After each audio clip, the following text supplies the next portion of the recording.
Hello, what's up mga kabagis? Panibagong araw, panibagong buhay na naman. At dahil feeling vlogger na tayo ay magtutulog-tulugan muna tayo para sa content. Nagising na nga tayo at habang nagkakape nga tayo dito ay nagpaipay ulit itong aking alagang leon. Dumagdag pa nga itong isa at may pa-close up pang nalalaman. Ang dami ko na ang problema, dumadagdag pa kayo. Ngayong araw nga pala ay pupunta tayo sa Luwakan. Nagtawag na pala kasi yung mga kuya ni Commander na pumasyal sa puntod ng tatay at kuya nila. Pero bago ang lahat ay maligo muna tayo. Kahit di tayo gwapo ay maligo tayo dahil dito lang tayo nakakalamang. Ligo na nga tayo at siyempre mag-aayos muna tayo ng ating sarili. Kahit naman papaano ay pupogi tayo kahit kunti. Kahit 1% lang ba na pogi. Nag-ahit na muna pala tayo dito kasi nagbunguhan na tayong orangutan. Pagkatapos nga naming nagayos ay dali-dali na kaming umalis. Di nga pala kami kumain dahil doon na kami kakain dahil magpipiknik din daw sila doon. At ito mong si Commander ay di matis ang gutom kaya napabili ng tinapay. Pagdating nga namin dito sa KM4 ay medyo traffic. At dito nga ay naiinis na ako dahil sa sobrang traffic pero dahil may kamera ay ingiti tayo.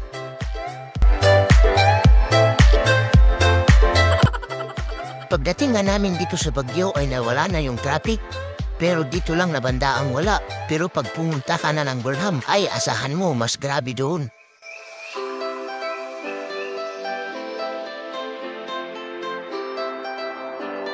Wala na nga ulit tayong gas kaya pagas muna ulit tayo ng 50. Bali dito nga tayo sa Incline nagpagas dahil yung punch mo dito ay failing nyo na rin ang iyong panggas.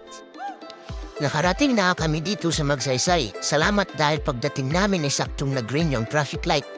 Dadaan nga pala muna kami sa bahay nila Commander dahil susunduin namin yung mga pamangkin niya. Kulang kasi sila sa sakyan nila kaya sasakay sa amin yung iba. Pagkarating nga namin ay andito na silang nag-aabang. Kanina daw pala sila nag-aantay. Ang tagal daw namin. Kaya sabi ko, grabe ang traffic kaya natagalan kami. Pagkaalis nga namin ay dumaan muna kami dito sa Maharlika para mag-drop ng mga binta ni Commander. Bali, ipipick up na lang pala yung bumili dito. Kala ko dito ay normal na traffic lang, pero pagtingin ko ay meron parang nagbanggaan. Kaya paalala sa mga tulad kong motorista na lagi tayong mag-iingat sa ating pagmamaneho. Huwag masyadong mabilis, huwag masyadong mabagal. Yung saktong takbo lang ba? Hindi lang sa kalsada kundi pati sa ating mga trabaho. Isipin natin na habang tayo ay umaalis, may iniiwan tayo mga mahal sa buhay na naghihintay sa atin. Ang sarap talagang tumambay dito sa Baguio, ang lamig ng hangin. Lalo na kung may kasama kang tumatambay, ewan ko lang kung di ka mapapayakap.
Nakarating na kami at tignan nyo naman, napakaganda talaga rito. Sa sobrang ganda ng view ay di mo akalain ito ay sementeryo. Nauna nga pala kami kasi meron pang dadaanan sila kuya. Gutom na nga sila Commander pero wala pa sila kuya kaya napaupo na lang muna sila habang naghaantay. Habang ako naman ay bising-bising kumukuha dito ng mga view. Tingnan naman talagang napakaganda yung mga bundok.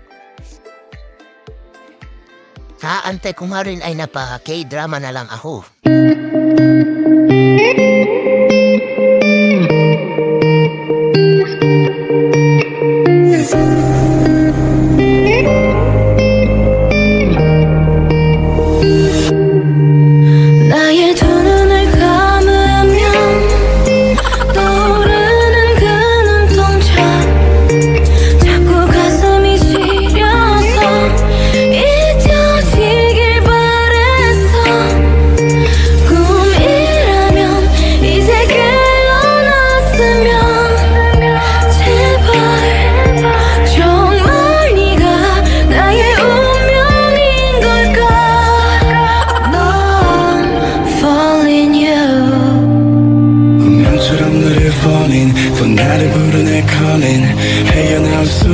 제발 homie 내 인연의 끈이 넌지 기다린 네가 맞는지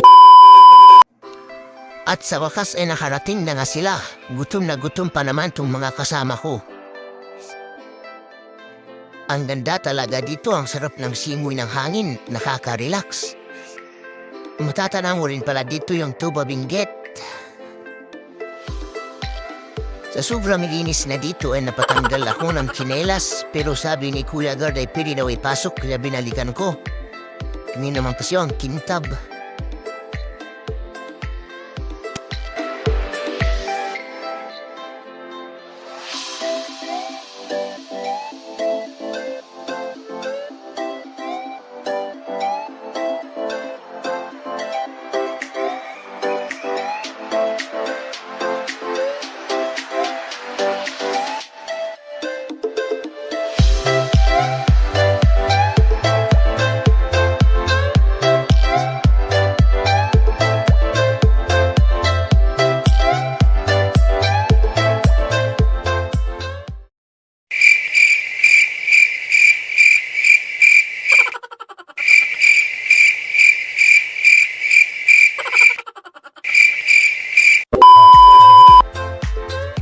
Kumain na nga pala kami dito dahil gutom na yung mga bata. Ang sarap ng kumain sa ganito, parang nasa bukid lang. Pagkatapos kanilang kumain, ay nagpalaro sila ng badminton para matunaw daw yung kanilang mga kinain. Nagsindi na nga sila dito ng mga insenso. Half Chinese nga pala si Commander kaya di ko alam kung anong ibig sabihin yan. Pero sabi ni Commander, sinisindihan daw nila ito para may parating ang kanilang saloobin o ang kanilang gustong sabihin sa namaya pa nilang mahal sa buhay. At ito rin yung papel o newspaper na kanilang sinusunog ay form of money daw nila sa kabilang buhay. Kaya naman ino-offer nila ito.